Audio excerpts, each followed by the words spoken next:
অর্জিত এই ভালোবাসা তিনি অর্জন করেছেন। যে মানুষটি আমি একটি কথা বলতে চাই যে আমার 22 বছরের সাংবাদিকতার জীবনে বাংলাদেশে আমি সবসময় বলতাম এবং এক ইউনিটে এসেও আমি আমার একটি সন্তান মানুষটিকে এই কথাটি বলেছি যে আমি মহামানব দেখিনি, কিন্তু আমি বাংলাদেশের 3 জন মহামানবের সংস্পর্শে এসেছিলাম। রমেশ দা, সত্যেন দা এবং এদের সংস্পর্শে এসেছি এবং এখানে এসে আমি সেরকম একটি মানুষ প্রথম দেখেছি, তিনি রতন বড়ুয়া।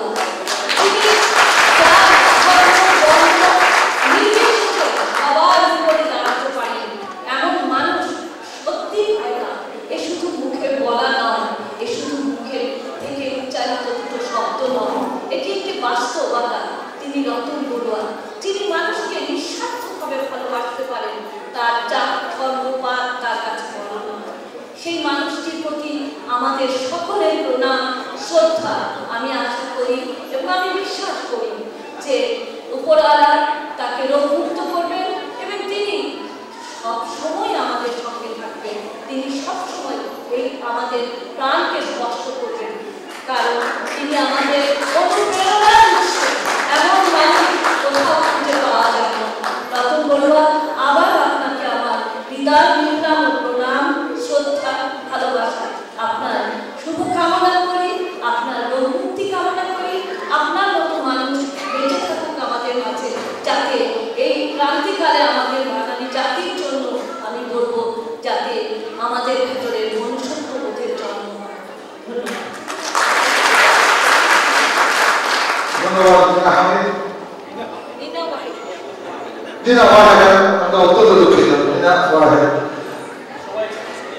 আমাদের আজকে সজ্জা মন্ডলীর যারা আছেন তারা সবাই কম বেশি রতনগুলোকে ভালো করে জানেন। সবাই আমাদের কাছে অনুরোধ করেছেন তারা রতনদার সম্বন্ধে, রতনদার অনুচ্চারিত দিকটা তারা এখানে এসে বলবেন এবং আমরা সবাইকে বিনীত অনুরোধ করব, যেহেতু সময়ের স্বল্পতা এবং আমাদের অনুষ্ঠানের কিছু লিমিটেশনসের কারণে সবাইকে হয়তো আমরা দিতে পারিনি, আমরা আন্তরিকভাবে দুঃখিত। আমরা যারা এখানে এসে অত্যন্ত সংক্ষিপ্ত হবে তারা তাদের বক্তব্য পেশ করছেন বা পেশ করেছেন, আমরা তাদেরকে অসংখ্য ধন্যবাদ জানাচ্ছি। আমাদের পরবর্তী যারা বলবেন সংক্ষিপ্ত বক্তব্য যারা রাখবেন, আমি তাদের নাম বলে দিচ্ছি, তারা একে এসে তাদের বক্তব্য পেশ করবেন বলে আমার বিশ্বাস। আমাদের পরবর্তী যারা আছেন আকবর হায়দার কিরণ, শ্রী নবেন্দু দত্ত, শ্রী দিজান ভট্টাচার্য, অ্যাডভোকেট মুজিবুর রহমান, শ্রী সুব্রত বিশ্বাস। আমি প্রথমে শ্রী নবেন্দু দত্তকে এখানে মঞ্চে এসে কিছু কথা বলার জন্য অনুরোধ করব। মিস্টার নবেন্দু দত্ত। আজকে শুভ আয়োজনে আগত সতীবৃন্দ, রতনদাকে আমি এখানে এসে শুরু থেকে চিনি এবং ঐক্য পরিষদের তিনি হচ্ছেন বুদ্ধিস্ট প্রেসিডেন্ট, আমি হচ্ছি হিন্দু প্রেসিডেন্ট, আর এখানে তবাতে আছে খ্রিস্টান প্রেসিডেন্ট। তা আমরা মূলত অনেক আন্দোলনের সাথে জড়িত এবং রতনদাকে আমি শুধু আন্দোলন নয়, তার যে সামাজিক যে দায় দায়িত্ব এটা অতুলনীয়। আমি অনেকের সাথে মিশেছি, আমার বয়স প্রায় 64 কাছাকাছি। ঢাকাতে পড়েছি, আন্দোলন করেছি, অনেক নেতাদের সাথে মিশন শুরু হয়েছে, কিন্তু আমি রতনদা একটা ব্যতিক্রম। আমি এখন চিন্তা করতে পারি না, যেদিন শুনলাম আমাকে উনি ফোন করে বলে দিলেন হাসছে যে শুভ সংবাদ খবর, আরেকটা হচ্ছিল অনেকে তুমি অনেকটা সুস্থ, আর আরেকটা খবর আমার লাংস ক্যান্সার হচ্ছে, ডাক্তার বলছে 6 মাস থেকে 1 বছর। আমি আমার শুধু কথা হচ্ছে এবং হাসছে, আমাদের মনে হচ্ছে পৃথিবী থেকে আমার পানি কোনো সহজাতি একটি রতন দেয়, যাকে আমি কোনোদিন স্মোক করতে দেখিনি। এত ভালো মানুষ, এত উপকারী একটা মানুষ, এই সৃষ্টিকর্তা, তুমি কি বলছো? রতন দেয় এত কেন তুমি দিচ্ছ? কেন সামান্য ঠিক তোমার যেতে হবে? তবু আমি বলবো, হে ঈশ্বর, রতনদা তুমি যেও না, এই প্রবাসে আমরা বড় অসহায় হয়ে যাবো। তাই আমরা ঘরে রাখবো, সৃষ্টি করে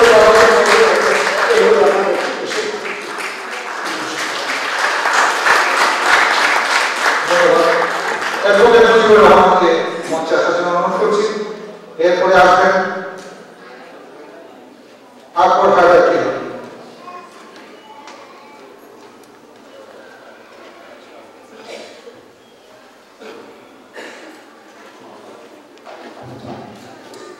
আপনাদের সকলের প্রতি শ্রদ্ধা জানিয়ে এই মহান ব্যক্তি সম্পর্কে আমি একটা কথা বলি। আমি রতনদাকে চিনি 20 বছরের উপরে। উনি ব্যক্তি হিসেবে অত্যন্ত মহান, অত্যন্ত বিনয়ী, অত্যন্ত পরোপকারী। সমাজে কিছু লোকের জন্মগ্রহণ হয়, সমাজ থেকে নীতি এই ব্যতিক্রমধর্মী ব্যক্তিত্ব সমাজকে শুধু দিতে এসেছে। ওনার সঙ্গে আমার কোনো রক্তের সম্পর্ক নেই, কিন্তু হৃদয়ের সম্পর্ক রয়ে গেছে, চিন্তার সম্পর্ক রয়েছে। উনি এই দীর্ঘদিন এই প্রবাস জীবনে জাতি, ধর্ম, বর্ণ নির্বিশেষে সমস্ত সম্প্রদায়ের লোকদের সঙ্গে অত্যন্ত বিনয়ীভাবে মেলামেশার চেষ্টা করেছে, ওনার চিন্তা চেতনাকে সাহায্য করার চেষ্টা করেছে। এই ধরনের একটা ব্যতিক্রমধর্মী প্রতিভা খুব কম মানুষের মধ্যে হয়। মানুষ মাত্রই তার নিজস্ব সীমাবদ্ধতা থাকে, বাট উনি অনেক সীমাবদ্ধতার ঊর্ধ্বে উঠে এই কাজগুলি করেছে। গত কয়েক সপ্তাহ আগে ওনার বাসা আমি গিয়েছিলাম, ওনার সঙ্গে কিছু ব্যক্তিগত কথা হচ্ছে, মানে একটা কথা আমি তুলে ধরবো, তারপরে আমি আমার কথাগুলো এখানে শেষ করবো। এখানে লোক before they are some has people will করে, একটাকে বলে আমেরিকাতে লিভিং উইল। লিভিং উইল হলো তার শেষ ইচ্ছা, তার চলে যাবার আগে একটা টাইম অফ ডেথ, যে তার ডেড বডি নিয়ে কিছু চিন্তা, সাম অফ দ্য থিংকিং ওনার মধ্যে রয়েছে। আমি জিনিসটা প্রকাশ করতে চাই আপনাদের কাছে। উনি চেষ্টা করতেছে একটা লিভিং উইল ড্র করার জন্য।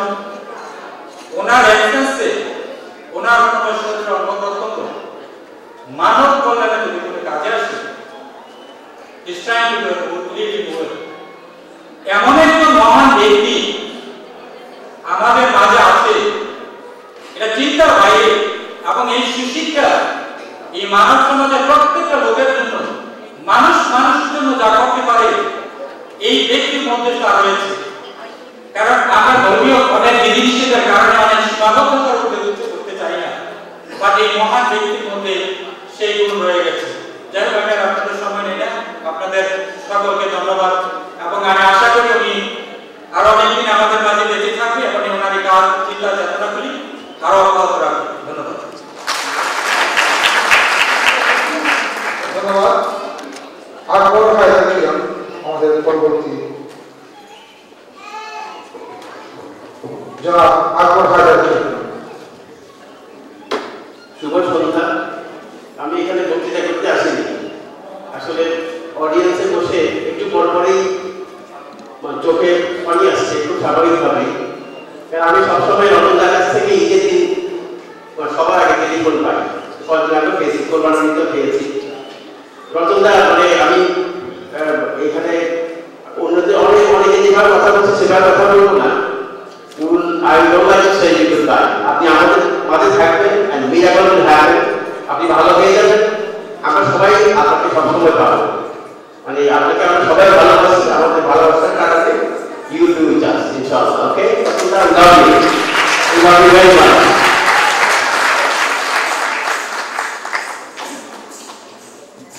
ধন্যবাদ। এবারে আসছেন দ্বিজেন ভট্টাচার্য।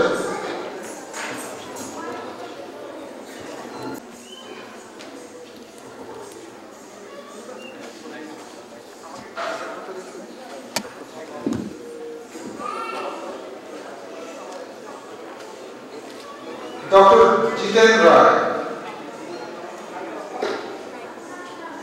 আমাদের রতনদার সাথে পরিচয় আমার বহুদিনে, সে কথা বলতে গেলে অনেক সময় লাগবে, সে ব্যাপারে আমি আর যাচ্ছি না। তবে একটা জিনিস রতনদা আমাকে শিখিয়েছে, সেটা হলো অনেক সময় I get confused when I think about what is secularism. Secularism is something a lot of people thought about, but it is very difficult to understand the meaning of socialism, secularism. And I learned, whenever I think about secularism, I look at Rotunda and I find the definition of secularism in him. And also, he taught me to understand what is the meaning of selflessness. Selflessness, we all talk about it and we think that we know what is selflessness. But it is not very easy to understand the actual meaning of selflessness. And when I think about selflessness, I think about Rotunda. So I learned a lot of things from him, and we had a very long time.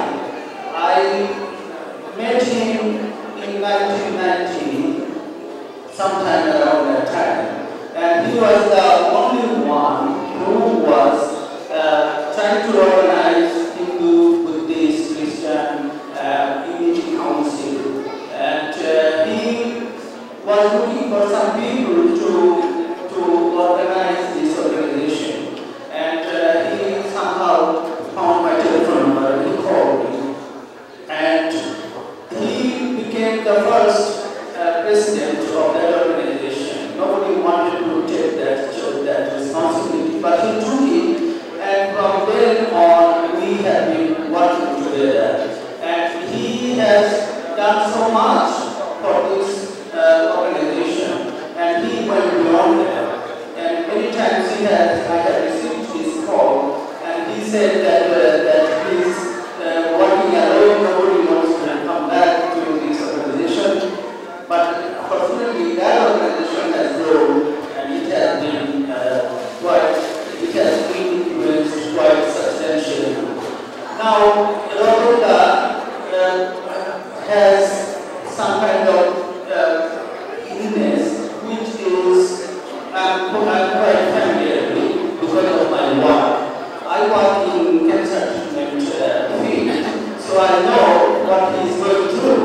But looking at him, you might think that he is having some trouble, but it is not. This is the phase the patient goes through when they start chemotherapy, and I think Rotunda is having that effect. So I'm sure after this phase, he is going to be completely different person. But this resume has to be finished before he can enter into the healing phase. So I'm not giving up, and I don't ask anybody to think that this is going to be the terminal effect on his life. We cannot expect that, and it is not going to be bad. That's so. When he called me, first thing before his diagnosis, I told him that we need your mental strength to go through this therapy. Therapy is very difficult, and it is very tiring, and I think that is what he is going through. So please don't give up, and don't say that we won't see him or we won't find him in 6 months. If it does not, it may not happen, and it will not happen. That's what I want to tell them and convey to all of you here.